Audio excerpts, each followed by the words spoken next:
focused on Northeast, and it's my pleasure to have you all around here. Most of you belonging to Northeast and talking about how you are empowering within your area, within your sphere of influence, impacting the lives around you. We started this series on 28th of February with anticipation of 8th March coming ahead as March as the International Women Month. We talked about the whole every Sunday.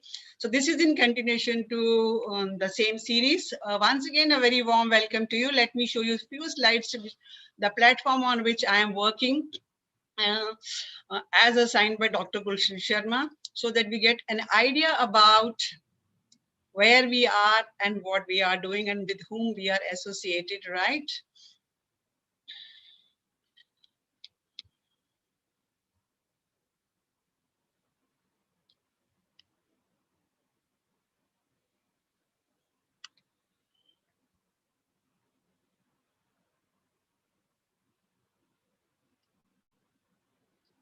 This is the platform of International Confederation for Service and Industry. Dr. Gulshan Sharma, he's heading, he's also on the YouTube channel as GS Motivator, doing enormous, tremendous work in every aspect that is related to education and well-being of mankind.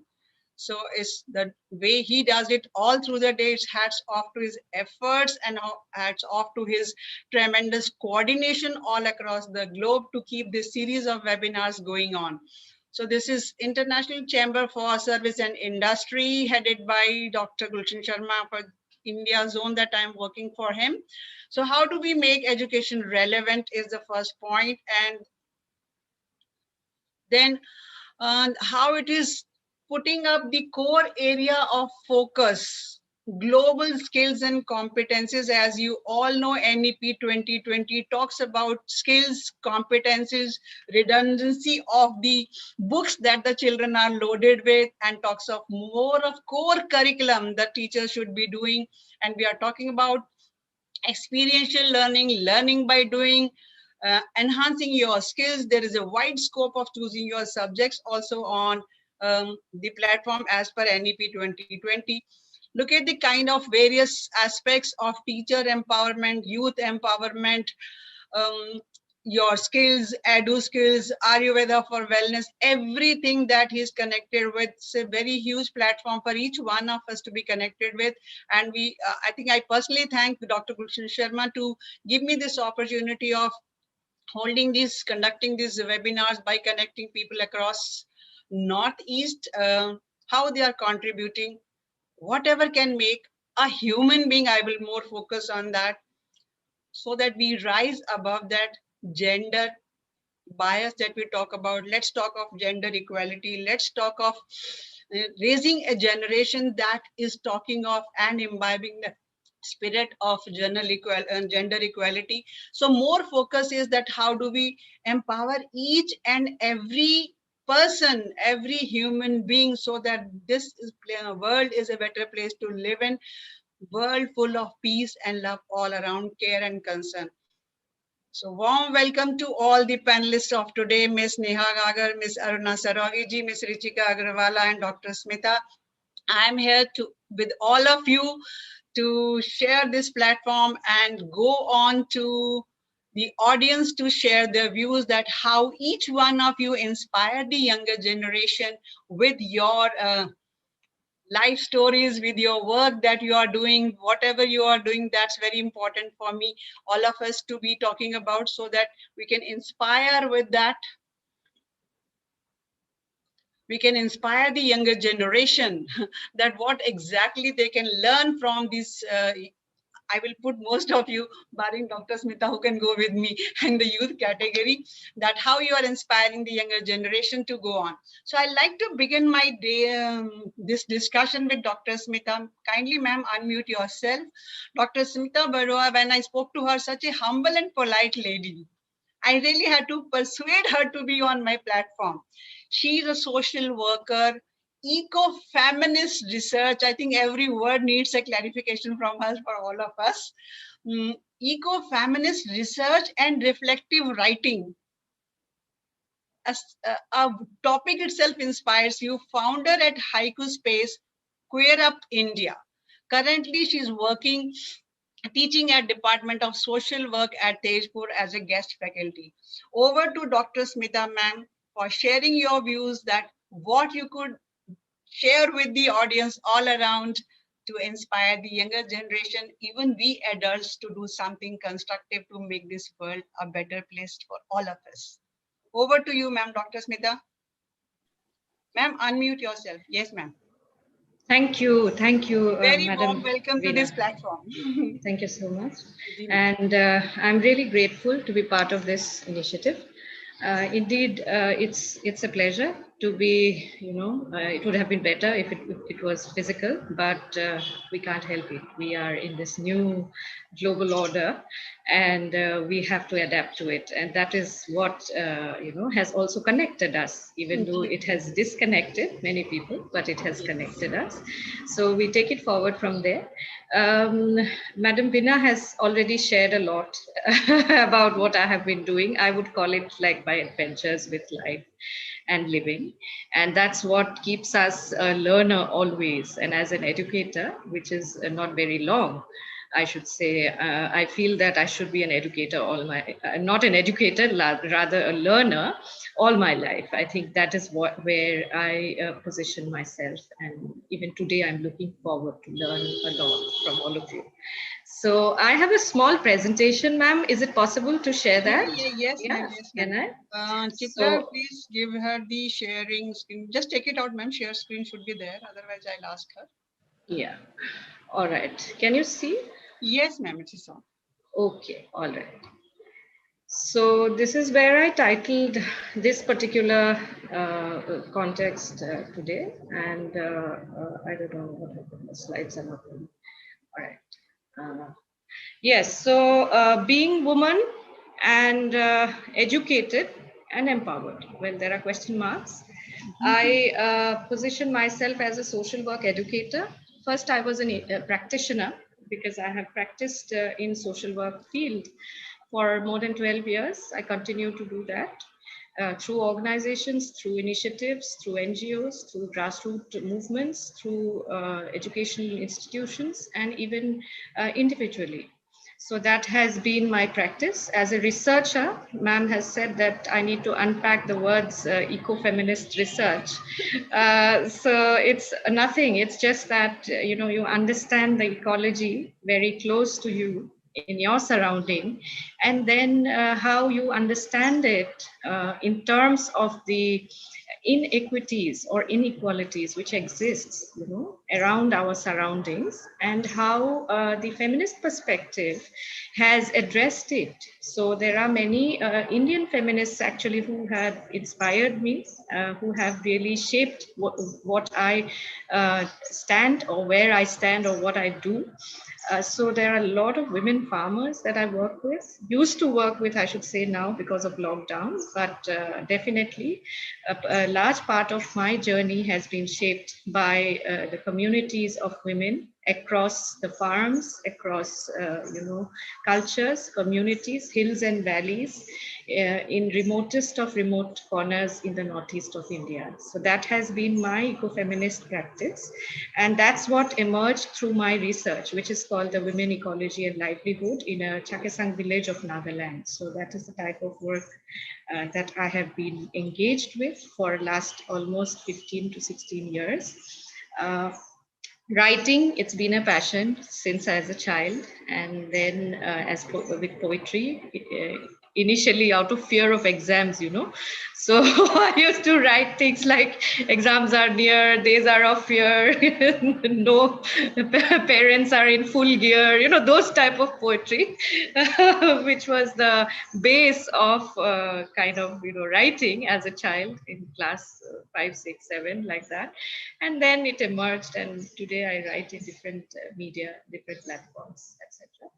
Queer Up is an initiative which started with IIM Bangalore's Women Startup Program during the lockdown. And this is something which I am very passionate about in terms of how can we queer up? How can we, people are talking of startups, but are we also open to, I think the business world is very, very open to disruptive ideas. And that is how a lot of IT companies or Incs or, different kinds of innovative initiatives have already been initiated. And that's where Queer Up stands. And we will see how it goes after this. Haiku Space is a haiku, it's a homestay. I began in 2011 within my home space with one room because of floods, because of family pressure, because of to rebuild, regenerate the home economy, the home-based livelihood.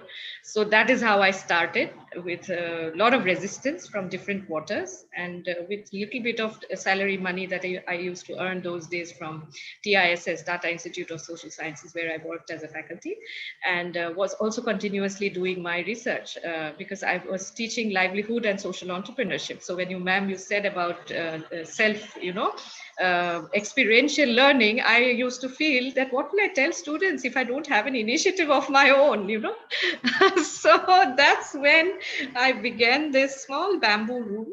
It is on top of a balcony. So I like recycling old stuff. So that is how I started.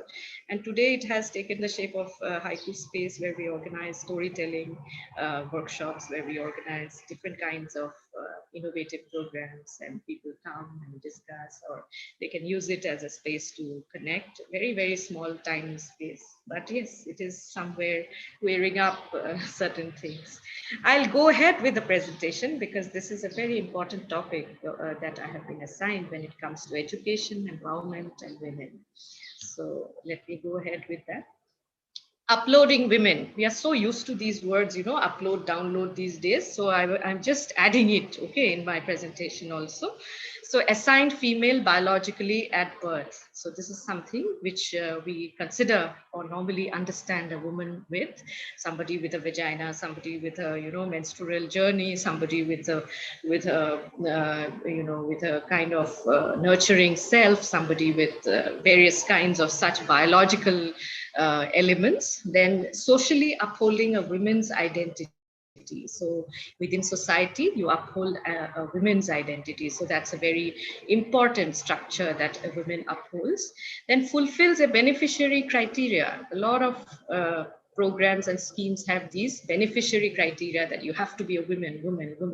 Unless you're a woman, you are not entitled to this. Unless you're a woman, you are not entitled to that. So that's a beneficiary criteria. Then collecting degrees to build one's protective shield as a woman. So you collect a lot of degrees. So that's what I have also done. So that's like a protective shield, to be a woman. So you have these type of educational degrees and skills and a lot of such things that will really help you to build your shield. Then you represent a generation or across generations, the honor, the family, you become the source of pride. You also uphold caste, right? You uphold caste in different spheres, especially in the context of India. Then you are also part of the abuse, okay, and the disgust and defamation.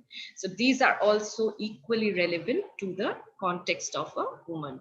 Making ends meet, that's the primary job that a lot of women are doing today, whether they are stitching, weaving, whether they are building, institutions, or organizing events, or kind of, educating people, children, looking after the household, nursing. Whether they are doctors. I mean, I think they are making ends meet. They're leading boards like Ma'am Veena and many more, Ma'am Neha, Ma'am Richika, all of them. They're probably leading boards, different kinds of boards. A lot of people don't even get a scope to lead, but people here, I think, are part of many boards.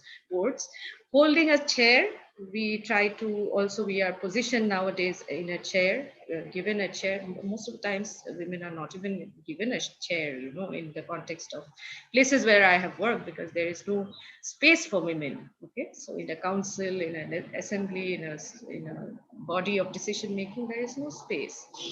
Sharing a household chore. So a lot of women share household chores, and by household chores, I mean even with women who work in the domestic sphere, the support systems, most of them are women.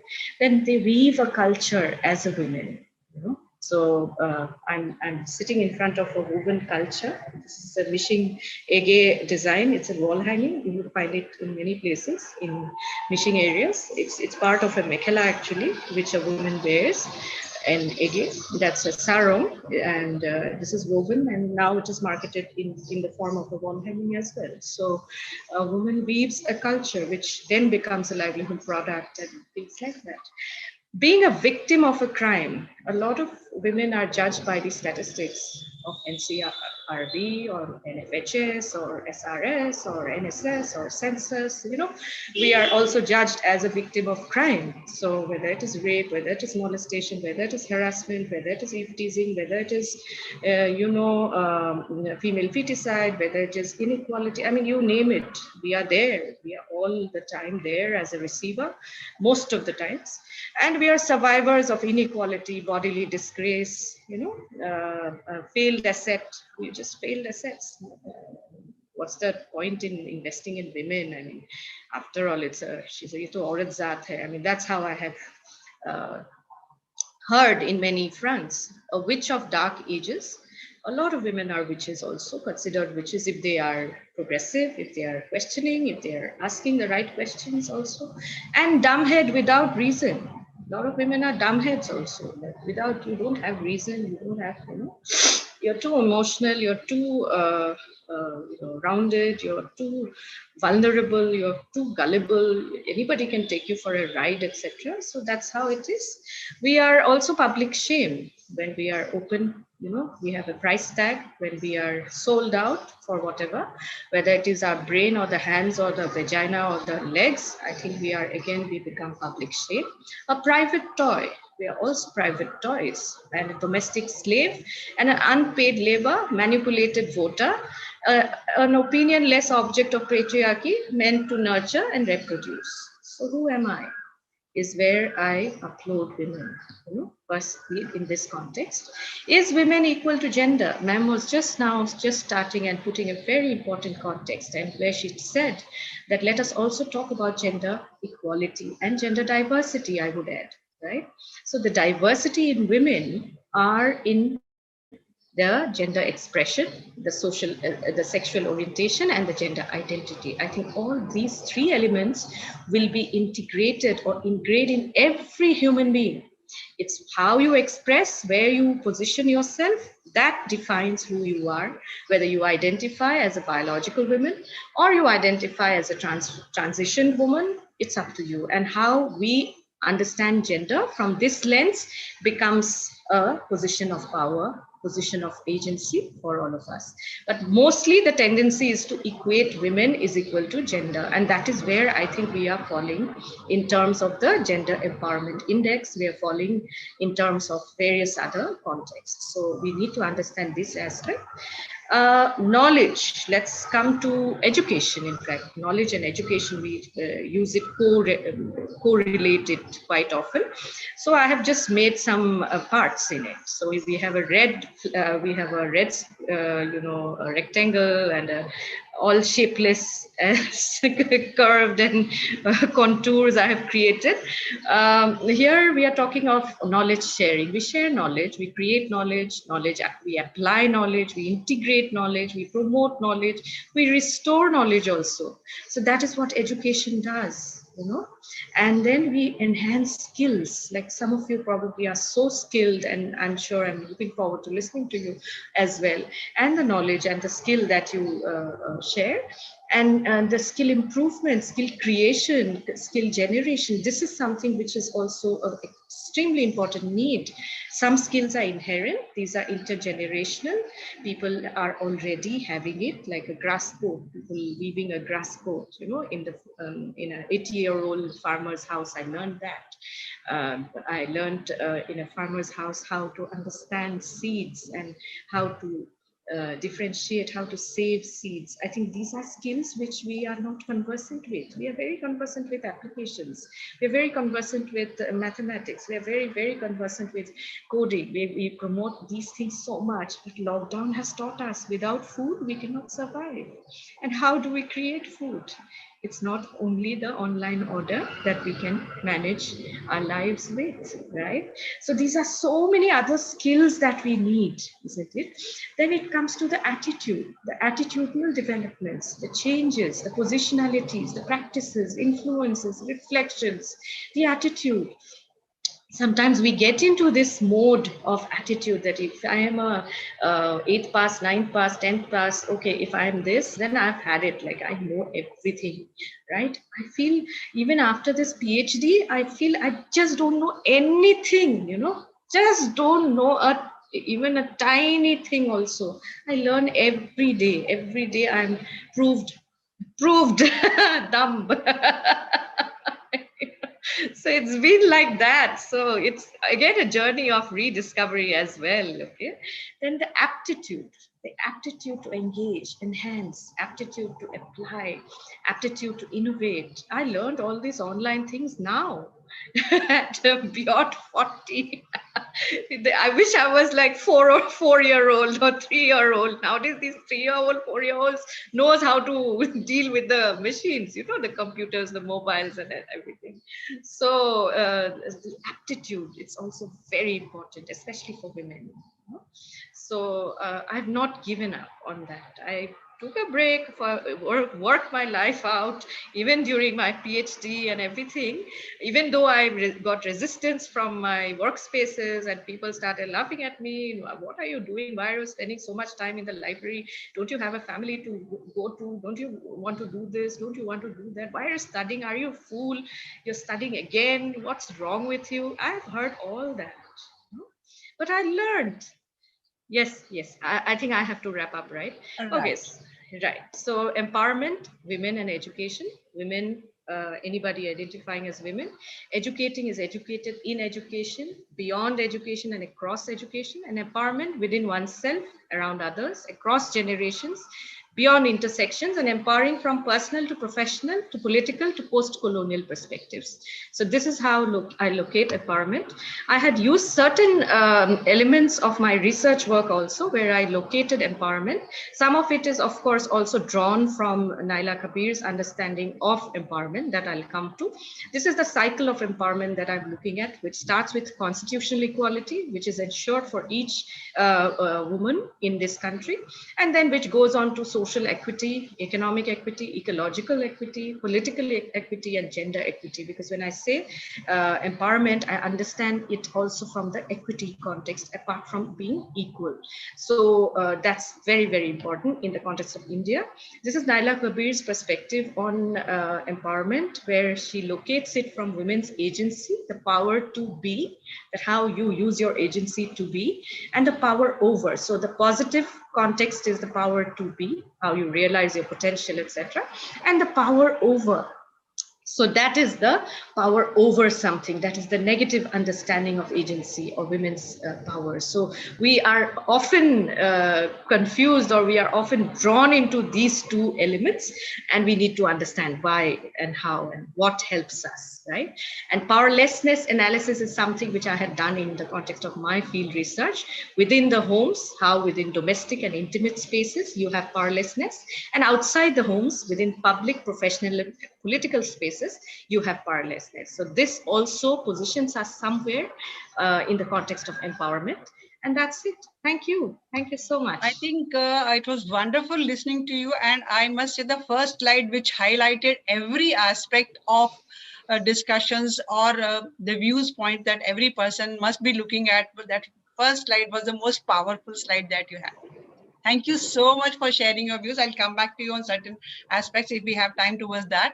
Okay, I will request now Richika ma'am to share her views, the co-founder of Asma Enterprises Assam. Over to you, Richika ji. Thank you, Veena ji. Can I just share my presentation? Let's maintain the time so that everybody gets time. Yes, I will. Great, I will. great. Yes. Thank you so much, and wonderful knowing you as a chartered accountant and doing something else also too. Great. Thank you, ma'am. Good afternoon. Is my slide visible? Yes, ma'am. Good afternoon, everyone. I'm Rachika, and today I'm going to take you through a short presentation to give you a little brief about my venture called Asama and how it helps women to earn a sustainable livelihood by skilling them in basketry. So, Asama is a startup which is based in a small village in Assam called Alimur, and it has been founded by two founders, myself and my sister Nupur. In short, Asama makes lifestyle products from natural fiber, mainly water hyacinth, and all the products are hand woven by women artisans of our village. They are all 100% eco friendly. Just a small glimpse of what our products are. These are some baskets, platters, planters, etc.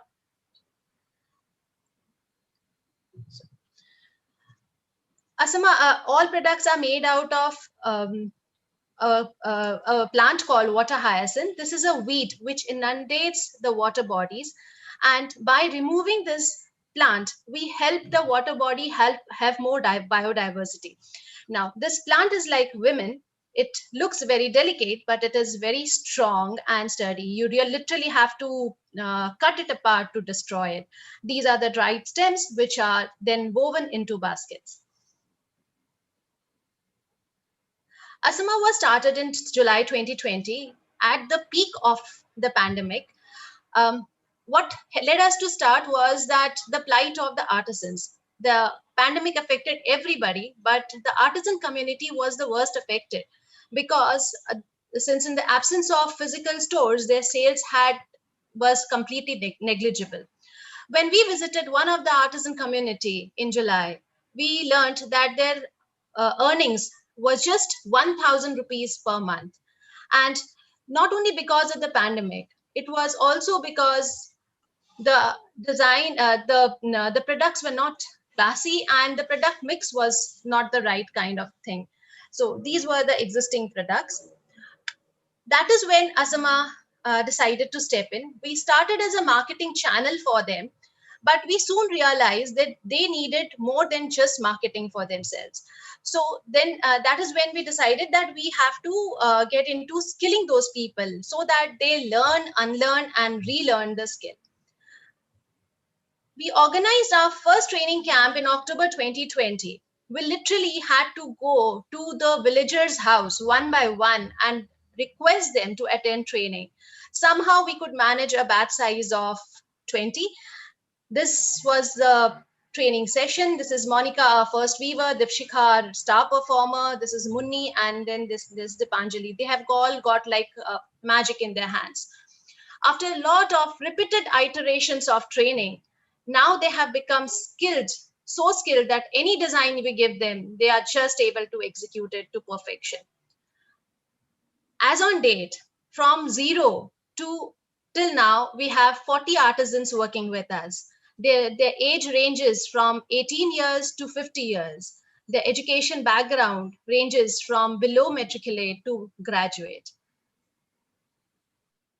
Wonderful, Richka ji. I'm so proud of you. How does follows a very independent style of working? These workers, they are not like 10 to 5 kind of workers for us. They don't have to come to Oh, your voice is breaking. I think the network any workshop or anything. We give them their time after attending to their duties, their chores, their fields, their children. So as such, they follow a very independent style of working. Network is breaking down for her. Secondly, we follow a democrat. We first ask them if they'll be able to execute. We don't put any kind of pressure on them. By being involved with us, it has caused a significant increase in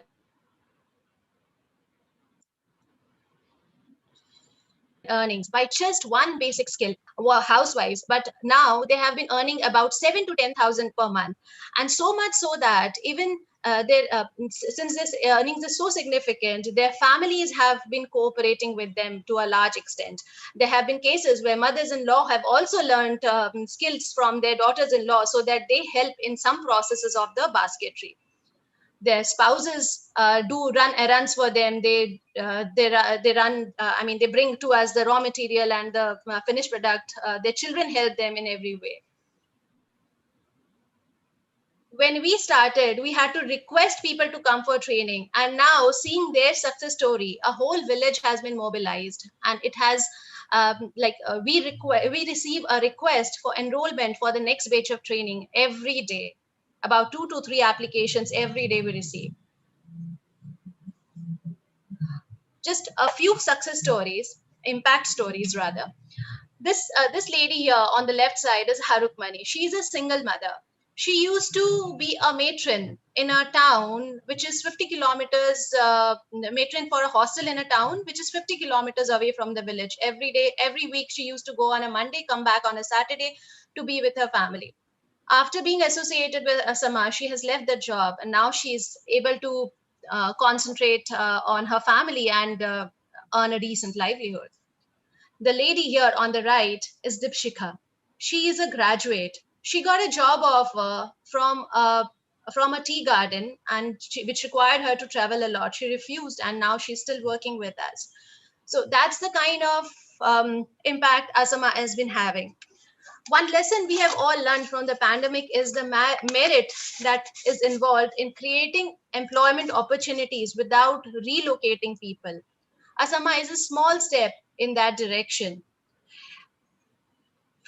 Besides the 40 artisans that are working with us, there are about 5 to 10 support staff who would otherwise be traveling every day for earning a livelihood. Now they can all be in the village, and most of them are women at that.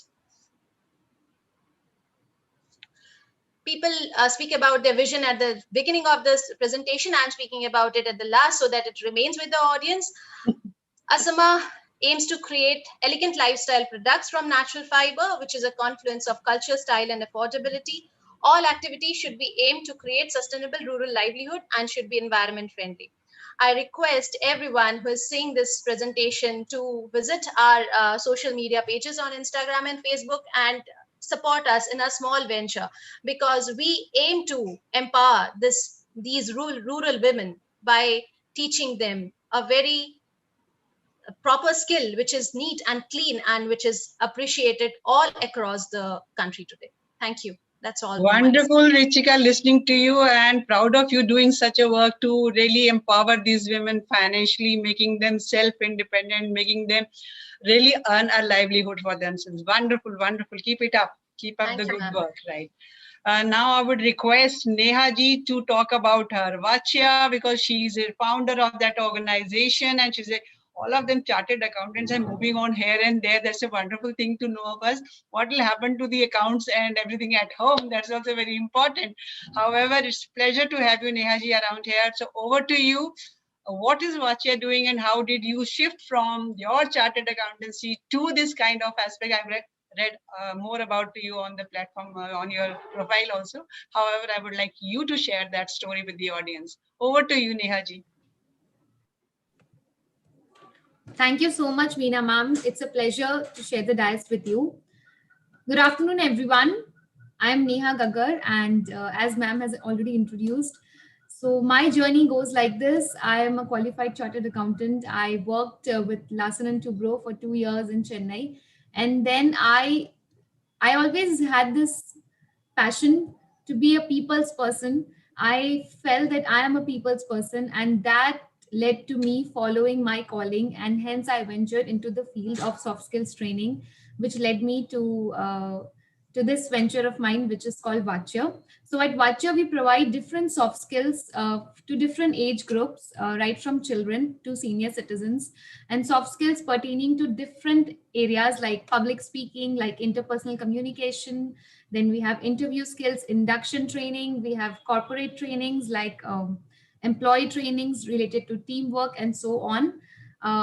Today, what I would like to focus my talk in line with the theme of women empowerment is something which relates to each and every one of us, something we at Vachya also provide, which is finance for non-finance. Today, I would like to talk and throw some light on the area of financial literacy among women, especially in India, and with special focus to Northeast, of course.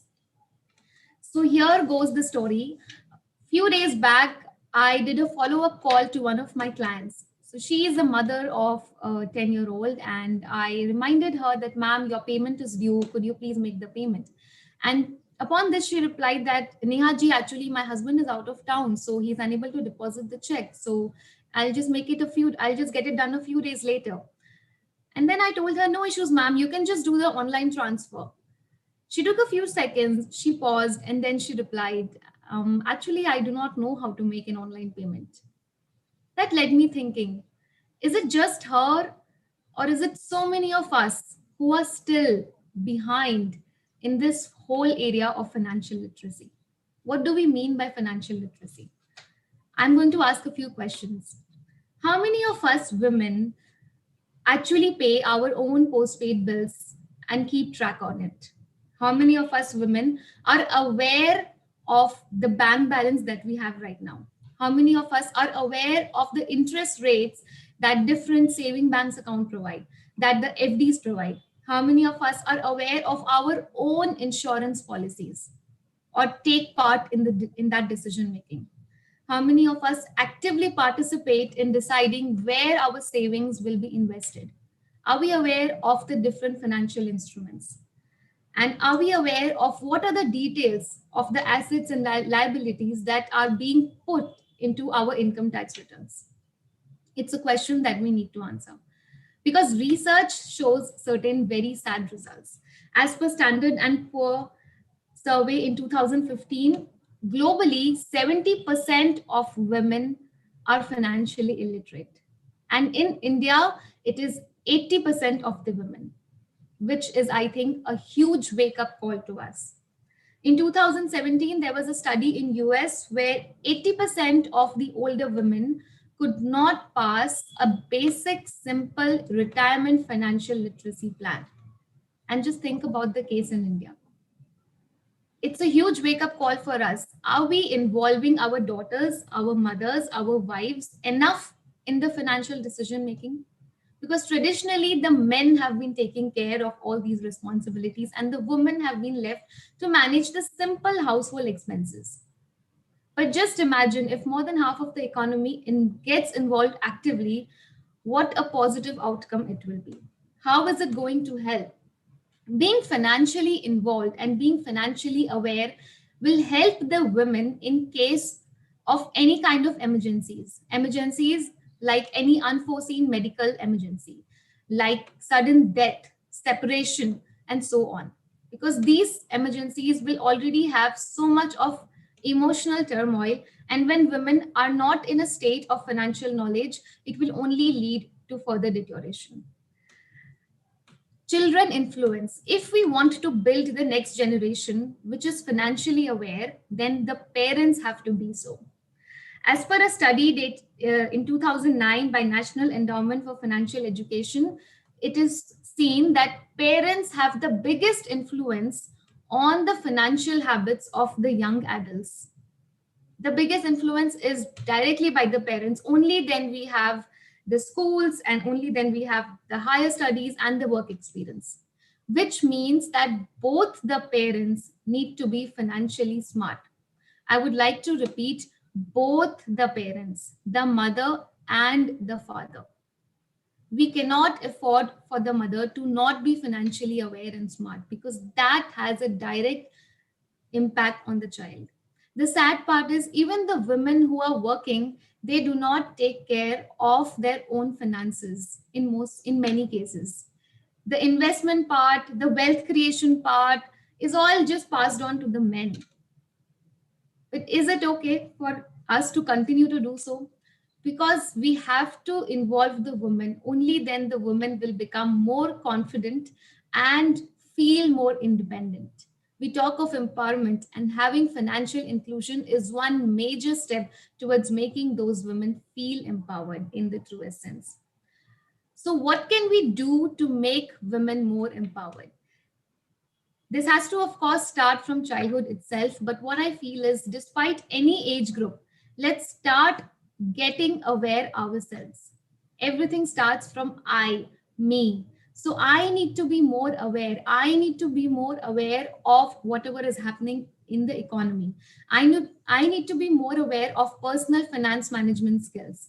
What are the interest rates? What are the different financial instruments? What are my expenses and savings? How can I invest my money? Simple concepts like compounding. If I invest a small amount of 2000 rupees every month for 20 years, what are the returns? How big that amount will compound to be? I can even buy a car with that amount. What are my financial goals? What kind of policies do I want to take? Where do I see myself financially after some time? Do we ask ourselves those questions? Families can start involving women more in the financial decision making. Let's not shoo away our daughters when they come up with those questions. Let's not tell them this is none of your business. Let's involve them. Let them witness those financial decisions. Let finance and gender not be interconnected. The money does not know who is handling it. The money does not know whether a male or a female is handling it. So why is it only the men? Why do we women need to keep depending on the men to handle our finances? Let us become more aware. Let the families have more active participation. And of course, the schools, the educational institutions, a lot of steps are already being taken. We have the National Center for Financial Education. We have all those organizations working towards it. But at the micro level, we have to change the mindset. We have to work here that it is not any gender involved when it comes to finance. Be it a man, be it a woman, each of us needs to be aware of the basics of finance. Each of us needs to know what is it, what are the different sources of revenue, and how can we invest our money in different ways. Recently, there was this beautiful advertisement by one of the companies called Paytm, where they showed how there is a big divide in terms of financial knowledge. Most of the women who participated in that social experiment had less knowledge in terms of all the financial things of their own lives, which was a true eye-opener for them, as they claimed that they are not themselves aware of such major things around their own lives. So despite whatever income levels we have, despite whether we are working or not working, despite the fact that we are working full-time, part-time, or we are homemakers, we can still be actively involved in the financial planning and decision making. And if active participation is still a long way to go, at least we can start with being more and more aware of these things. So we have finance for non-finance training modules from Vachya, and we plan to implement those programs not only for non-finance professionals, but also for different women of different age groups, not just our daughters, but also our mothers, our wives. They need to know, and we need to empower them. It is going to be a win-win situation for both the women and also the men who will be relieved of a few of their responsibilities. Wonderful, so yes, wonderful listening to you. And I think this is something very, very important in the times of today when people have gone through so much of turmoil due to the lockdown. I think financial literacy, financial management, wealth management is actually a topic completely related to the current generation as well as current times too. So thank you so much, ma'am. Thank you so much. I think thank you so much. Aruna Sarogi, the one who has been my neighbor in Delhi when we stayed together across and diagonally opposite house. However, it's wonderful staying connected to her. A counselor and a person who practices hypnotherapy. I hope you will not hypnotize all of us around here. However, she's running a private clinic and doing a wonderful job of counseling. So over to you, Aruna ji, for the next 10 minutes, and we'll have then winding it up, right? Okay. Thank you so much, ma'am. Good afternoon, everyone. Thank you, ICSI and Raizada ma'am, for having me here. It's a privilege to share the screen with all the eminent panelists. I'm into psychological counseling and deal with various cases like issues related to children's academic, behavior, emotions. I also deal with relationship issues and other adjustment issues which people face. I also counsel parents of special needs kids and guide them regarding the various provisions provided by the government and the different boards. Students also approach me for career guidance and special education. I graduated from Rajasthan University, Jaipur, and then joined university for post-graduation as well, but couldn't complete as my marriage was fixed and had to leave studies. But having an academic bent of mind, my husband and mother-in-law supported me to pursue my studies further after marriage. And then I completed my MPhil in counseling and psychotherapy and also got registered in RCI by completing a PG diploma in rehabilitation psychology. I had the chance to do many other courses which provided me with the various skills that I need in the current time. This is how my journey as a psychologist started, and I'm passionate about it. I love my work and feel at peace helping people and consider life to be worthwhile. Had I not pursued my studies, there would have been a vacuum, a lack of self-worth. Though self-worth is not based on achievements, but I value studies and have an academic bent. So pursuing my passion and working on my strengths enhance the way I perceive myself. These days, there is a rise in the stress level in people due to various reasons. The lifestyle, the negative self-talk, the low self-regard the people have, easy access of things, and the social norms all create an impact on the well-being of any individual. The current scenario, this pandemic has left a scar on most of our lives. People are unsure of the future, which is creating anxiety and panic.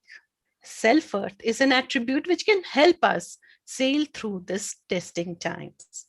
Rather than focusing on the things we cannot do yet, if we focus on our strength and work on it, we can be in the present and have less anxiety and feel empowered.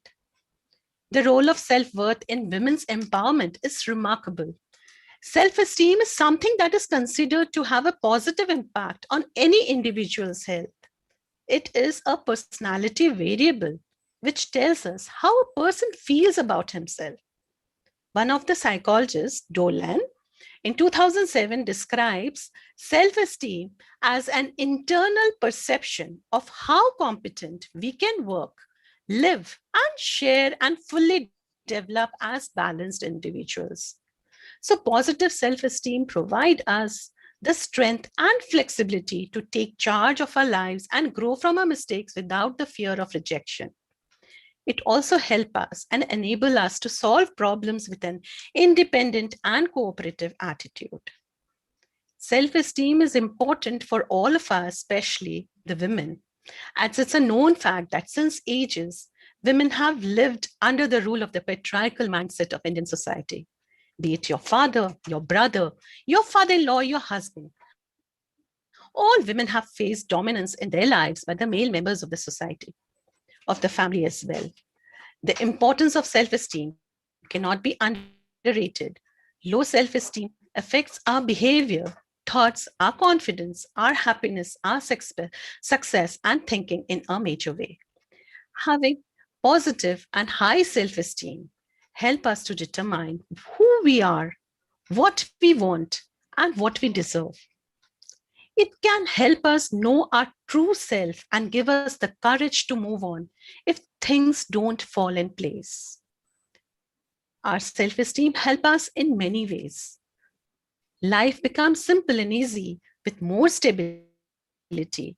We can handle tough times better and do not worry much about failure. We love ourselves for what we are and not for our achievements. Self-worth is the opinion we have about ourselves and the value we place on ourselves. An example of self-worth is our belief that I'm a good person who deserves good things, or our belief that I'm a bad person who deserves bad things. Usually, people have a negative self-worth that I'm not good enough. In contrast to this, if we really love and accept and approve of ourselves exactly as we are, then everything in life works. Loving and approving of ourselves creates a space of safety, trust, and acceptance. Self-approval and self-acceptance in the now are the main keys to positive changes in every area of our lives. majority of women in the country still face the stereotypical plethora of issues like baby care, domestic chores, gender biasness at work, security issues, elder care, and other societal issues. These leads to lower participation of women in the workforce, having no financial independence or financial awareness, as Neha said, not being able to contribute to the family in monetary terms, staying at home all the time are some of the causes for women to lose their self-esteem. Though there is a surge in work from home facilities, still women face a lot of stress due to the stereotypes. Although every person has certain signature strengths, it is argued that most people are not truly aware of the strength they possess. This assumption has been supported by a research finding by Lindley in 2008, which revealed that only 1/3 of the participants in the research were aware of their strengths. It was suggested that the lack of awareness originated in different factors. Like, they argued that they were unaware of the fact that they possessed the strength because they felt that they were so ordinary and they did not have the conscious awareness that they had those strengths. They took their strengths for granted. And the so-called strength blindness can be ascribed to today's culture. The awareness of strength is based on significant others like the teachers, the families, the friends who focus on our weaknesses rather than our strength. And they promote our weaknesses. They work more on our weaknesses than working on the strengths. Now, self-worth. If we have self-worth and we value ourselves, we know ourselves better, we know about our strengths and weaknesses, we can handle anything and many doors can be opened. Like, I would like to cite an example, an anecdote. Like, I had a client with relationship issues and she had the belief that she is not capable of doing anything. She thought that she was not good enough. She was not good at anything. I listened to her intently and then I gave her a questionnaire in which there were questions like, what do you like in a person having the same attribute as you? What are the qualities you like in that person? And question likewise. After the session, she became aware of her strengths and she herself told me that she had excellent linguistic and organizational skills. Then she planned to open a coaching center and help children with their reading and spoken English. Once we start valuing ourselves and accept our strengths and weaknesses, we can move forward in life with a positive outlook. Every woman there is something for everybody to learn, and I feel today's session with all of you youngsters around has been. Smita ma'am, request you to be on the video, please. The last 5-10 minutes. Wonderful listening to all of you. Neha ji, if you can just, quickly in one points, if you can give up something, tip for the parents to really learn from today's sessions, from your life journeys, from your establishments. Neha ji, 1 point, quickly. Because you spoke about financial literacy and all that stuff. So one tip to the parent, to the educator, just one tip. I think one quick tip for all the parents is to differentiate between gender and finance and really talk about finances with your children. Start imbibing those habits in small ways from childhood itself. Encourage them to take ownership of their own finance and have more knowledge about it. Great. Richika ji, please unmute yourself, everybody. Richika, quickly. What tips would you like to give to younger generation to pursue their dreams? I guess my tip would be to look around you first. I'm sure that people who are always on the lookout for entrepreneurial journey, jobs, training, they'll find something around them also. So look around yourself first before moving out. Great. Arna ji, one tip to the parent that how they can inculcate that feeling of self-esteem, self-worth in the children or educator or the parent, because parents are joint educators for all of us. Right. Unconditional self-regard. We have to accept the child as they are, and we have to focus on the strengths they have. rather than focusing, like if you have a learning disabled child, rather than focusing on the academics, you can find the strengths the child have and you can work upon those strengths, and I'm sure the child will go a long way. Think of one challenge also that you will put to yourself and to others. Before I have one question, Smita ma'am, you had a wonderful like first slide which is still hung up on my head. Please unmute, stay, Richika, stay unmuted. Ma'am, what is one main social evil that you think we all need to really focus upon to eradicate it from our society? Because you talked about so many points, I'm just talking about one social evil that we can address from today's session, that we can all go back with that thought that at least this is the most important one that needs to be addressed. I feel hatred.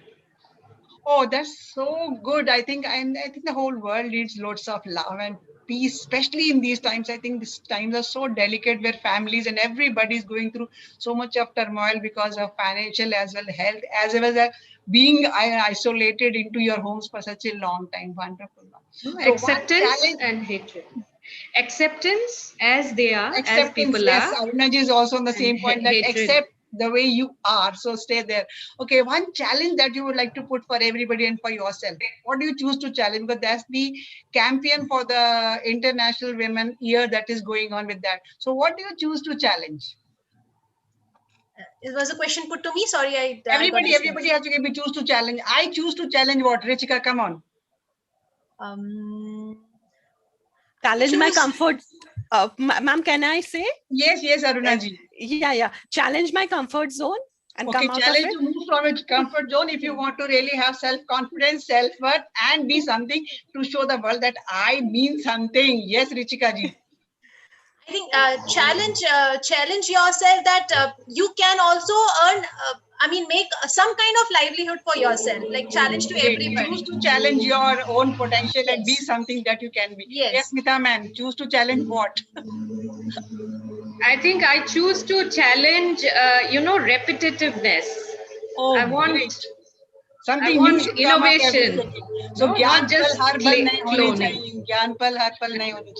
Yes, I think Dr. Gulshan Sharma would like to wrap up the session in the next 5 minutes. Over to you, Dr. Gulshan Sharma, if you're there. Dr. Gulshan Sharma ji. I think he wanted to. Anyways, till he comes back I think he always wants to wrap up the session. Dr. Gulshan Sharma. Okay, it was wonderful listening to all of you, and I must congratulate each one of you doing wonderful work. And thank you, Smita ji, for listening to me and then coming to this platform and sharing your ideas with all of us. I mean, there's a lot of things that I need to go back to the recording on YouTube and see what all points you have raised, because they're relevant points. And then financial literacy, Neha ji, do share some courses on the YouTube link comments that if the people can go for that, the parents can look for that. Rechika ji, just one question that is always hunting my mind is that you train yourself for that weaving. You know how to weave the basket. Sorry, I got disconnected. I'm a learning every day. Okay, because we used to do it when in our childhood with those I think nylon or plastic things and those we were all doing that, right?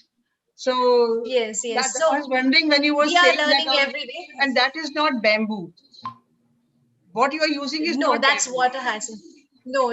That is something very special. We got to go back to your place, I think, and now Assam definitely needs a visit of Veena rather than back to your place. Yes, that's wonderful. I think Dr. Gulshan Sharma is connecting his messages there. So, anything specific that you would like to share with the parents and the educators on this platform? That what should they be doing? Arunaji, anything for the educators? Yes, ma'am. Sabka network problem hai aaj, I think.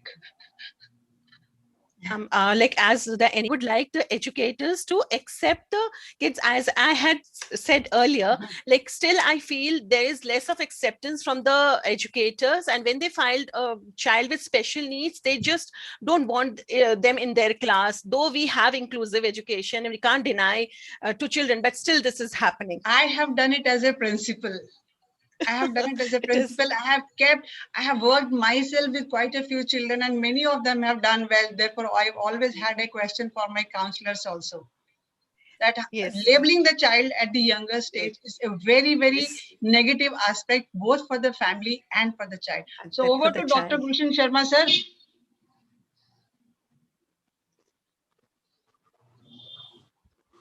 Here is he, the master of the whole show, who runs the show from morning till evening, and then he goes on. And if he starts now, he will cross a time limit, and then he tells me, "You have to." Mine is, sir, exactly 4 o'clock. I was supposed to be closing. I have closed it. Once again, thank you to Aruna, Ritika, Neha ji, and Smita ma'am to be part of this on my request. Thank you. Thank you, ma'am. Over to Thank Dr. you so much, ma'am. Stay there. Thank you, Dr. Veena Sharma ma'am. has got so much for you. Yes, sir. Over to you. Gulshan Sharma, sir. I'm not Over. going to speak because you told it's 4 o'clock. It's already time. Don't say anything. And once you start, you don't No, stop. you- So I have I decided. was asked. I have decided I'm not going to speak today. Okay. Thank you very much, everybody joining. Webinar is over. Thanks a lot. Very kind Come of you. on, See you Dr. next Sharma. Sunday. I was asked. I asked Chitra, in fact, on the Okay. chat Okay. day. Okay. That is Right? as that is the elder brother. I'm just joking. Okay, right. Okay, first of all, the only gentleman and surrounded by so many sisters, children, daughters, everybody, and of course, my immediate younger sister, Veena Raizada ma'am, and she's doing a wonderful, remarkable job. Why I feel like coming for 5 minutes at the end of the program because I mean to say, I do not know. Biologically, I'm born in North India, but I belong to Northeast part of India. My emotion, my lifestyle, my way of thinking, my job profile, my first job, my first rank, my first salary, and everything. I won't say more than that because I'm happily married with the grandchildren, so I won't say more. So that all goes to Northeast, a wonderful place, wonderful people, wonderful culture, art, craft, cuisine. Everything is beautiful on that particular soil. And next birth, I'm going to be born in Northeast part of India. I'm pretty sure of it. And I have already decided, I have prayed to Almighty, मोक्ष तो मिलना नहीं है, तो वहीं वापस आएंगे. Okay, that's first part. Secondly, Women Empowerment Program, what Veena ji is doing, it's her packaging, it's her efforts, it's her sincerity, and she's doing remarkable job right from the beginning, right from doctors. Barwa, I heard each and every word very carefully. Couple of things she was quite concerned. Yes, I fully appreciate your concern is deeply appreciated. But ma'am, world has moved on. ये किसकी आवाज आ रही है बड़ी पीछे कुछ आवाज okay Near my house, malaria, they're spraying the DDT. okay, Unfortunate. so what I'll do, I'll make your mic mute so there'll be no DDT at the back. Okay, so now coming on to your views, Dr. Barwa ma'am, they are worthy, but world has moved on.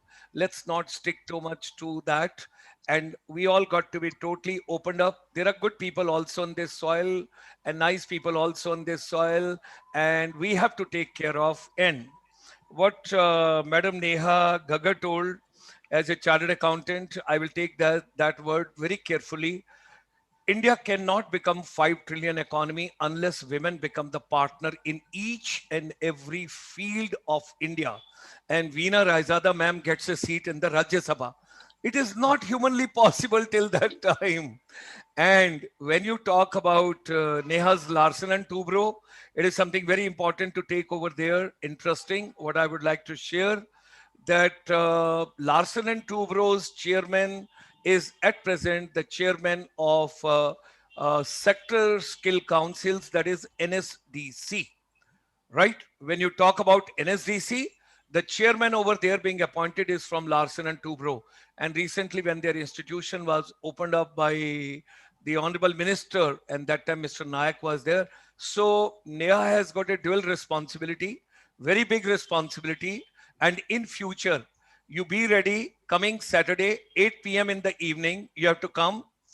At least 40,000 kids, they join from the whole country and they want to learn the basic financial literacy. It happens every Saturday at 8 p.m. in the evening. hypnotized, I'll get a little later. Let me come to Richika. Come to Richika. Now, Richika, 14 artisans working with them. That's a great job, wonderful job. You mentioned a place I could not register at that point of time. Are you in Upper Assam or Lower Assam? Richika is closing her eyes and meditation because voice In is Upper not Assam. reaching. Upper Assam? The network issues are Upper Assam. Upper Assam. Upper Assam. Okay. So, ladies and gentlemen, Assam is a beautiful state. And before all the 8 states have been carved now, 7 separately and Sikkim separately in 1975, it used to be known as NEFA.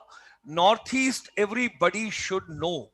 All the viewers, those are watching this particular program, you must know Northeast, you must understand Northeast, and you do not know what efforts are being put in by Veena ma'am, because she is hosting and bringing this particular package of the Northeast together. A lot of my friends are watching this program in Myanmar, Singapore, Malaysia, Thailand, Indonesia, Philippines, Brunei, and Laos, Cambodia. So I'm going to say it's a most important program for us, because earlier it was Look East, now it is Act East.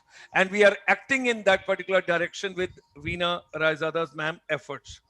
Now coming to Aruna ma'am, the hypnotizing and all that we will take later on. Neuro-linguistic programming also will take on.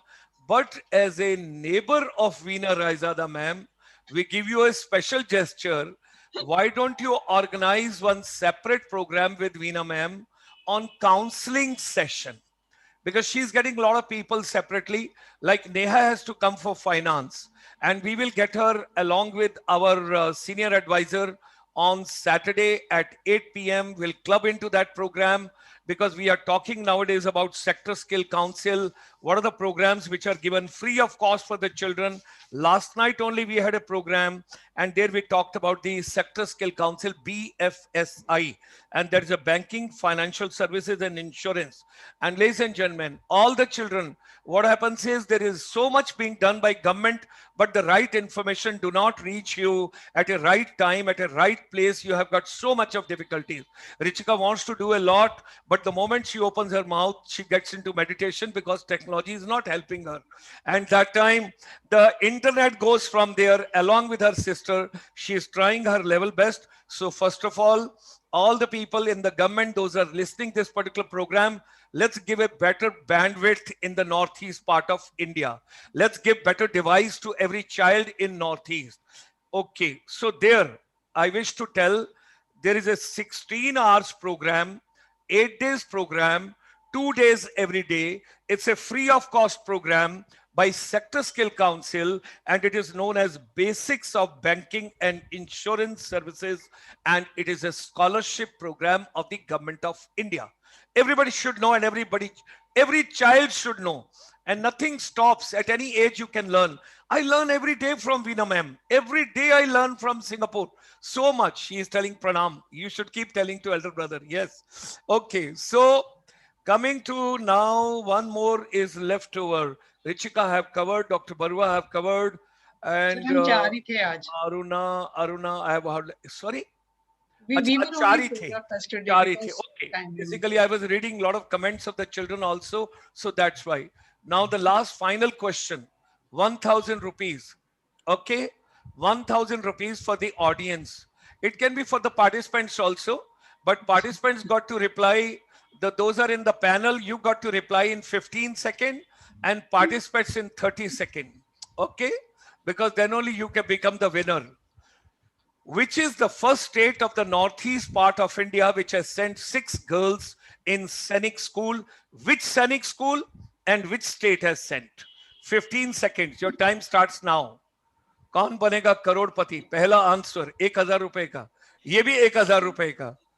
1, 2, 3, 4, 5, 6, Come on, 7, girls, Google. 8, 9, 10, 11, 12, 13, 14, and 15. So now the panelists are out of contest. Participants on the YouTube, keep trying. Whosoever gives the first answer correct to me, you get 1,000 rupees this afternoon. Which northeast state of India sent, okay, I'll disclose half the question paper, 6 girls, and which Sainik school they sent, that you got to tell me. Okay, anybody who gives the correct answer. Vimal, no. Neha has Googled finally. Gaurav, no. Neha, Neha, that is the place where people have gone, but you have not given the full answer. My question is, which state has sent 6 girls from Northeast to this particular institution? And all the panelists, we are in a secret way. Kindly post your mobile numbers. I would like to reach all of you quickly. It Okay. is with Chitra ma'am के पास सबके हैं sir. Ma'am पहले हमने request किया था तो शायद पिछले 2 हफ्तों का मिल नहीं पाया था, तो अब मैंने कहा हम पैनलिस्ट को यहीं रिक्वेस्ट कर लेंगे. So that Chitra we has all got can- it. Chitra has got Okay. all these. God four. bless you, ma'am. God bless you, ma'am. Okay. Neha, no, you are not getting the question. State. You have to tell your Yeah. state from where the girls have been sent. Assam, Yeah. Northeast का state बताना है बेटा. Google Yes. गलत हो रहा है. Google Yes. search engine ठीक से use करो. So isn't it Assam? You have disclosed it and you are absolutely wrong. I'm so happy. You're absolutely wrong. I'm so कोई happy. नहीं सर 100 रुपए दे दो. Let it go to the audience. Yes. Okay. The Great. winner this evening is Ria Rana. Ria Rana. So we Great. should start understanding she is a 8th class girl who could Google and who could find. So ladies and gentlemen, me and my younger sister Veena Raizada, we have started realizing age has got no criteria. Biological age has got no criteria. Our academic qualification has got no criteria. We all got to take care of. Aruna जी, अभी तो आप hypnotise करके लेके आ रही हैं answer, तब तक बच्चे दे चुके हैं. एक नहीं कई बच्चे दे चुके हैं. विमल चौहान ने भी दे दिया. Okay, so ladies and gentlemen, for your information, the correct answer is Mizoram is the first state of the northeast part of India which has sent 6 children to Assam. Which is the institution, Neha? You unmute your mic, you had written earlier. Golpara Sainik School. Yes, I wanted she should tell so that she gets a credit to the public. Please, Golpara. Neha ji, repeat. Neha, repeat Yeah. yourself. Neha, It's fine, repeat ma'am. karo. Golpara Sainik School, sir. Yes, Golapara Sainik School, Assam. Because are you from Assam? Yes. Ah, that's why. Great. Upper Assam or Lower Assam or Central Assam? I'm from Guwahati. You're from Guwahati, Dispur. Okay, great. Yes, sir. So all the best. Thank you very much. It was a pleasure to have all of you. Veena ji told I'll take more time. I didn't take more time. I've taken only 12 minutes, please. ठीक है. Thank Right? you so So much, sir. thank Thank you. you so much for giving me this It is honor. just to bring a humor in the entire program. And it is to make everybody in the Northeast to feel that Veena Raizada और मैं एक मेले में बिछड़ गए थे बहन भाई. और उसके बाद ये रायजादा बन गई और मैं शर्मा ही लटका रह गया. तो आसाम बहुत ब्यूटीफुल, अरुणाचल बहुत ब्यूटीफुल, नागालैंड बहुत beautiful, Tripura, Manipur and you know Meghalaya, Sikkim, और एक और कौन सी रह गई बताओ? 8 स्टेट्स हैं. चलो 8 पूरी हो गई हैं. Tripura have हो गया बता दिया. Nagaland, I think. Manipur, Meghalaya, Nagaland. बता दिया. Okay, so all the best. Thank you very much. Okay, last one more question. जाने का दिल नहीं करता है क्योंकि बच्चों को पैसे मिलने चाहिए. 1000 रुपया तो ले गई रिया. अभी वीना मैम देंगी उनको 1000 रुपए जो करेक्ट आंसर देगा. Okay. Which particular state in the Northeast has got IIM? Indian Institute of Management. Meghalaya. Meghalaya. Richika ma'am आप थोड़ी पार्टिसिपेट कर रहे हो. बच्चों को करने दीजिए, छोटे बच्चों को. Sorry. Okay, चलिए. All the best. See you all next week. God bless all of you. Stay safe, stay happy. 45 million plus population of the Northeast, taking care of 450 million people of the ASEAN region. Together with the boundary wall, all of us stay happy. Thank you. Thank you Thank you so Thank you much. everyone. Thank you. Thank so you. much. Thank you, sir. Thank you. Bye bye.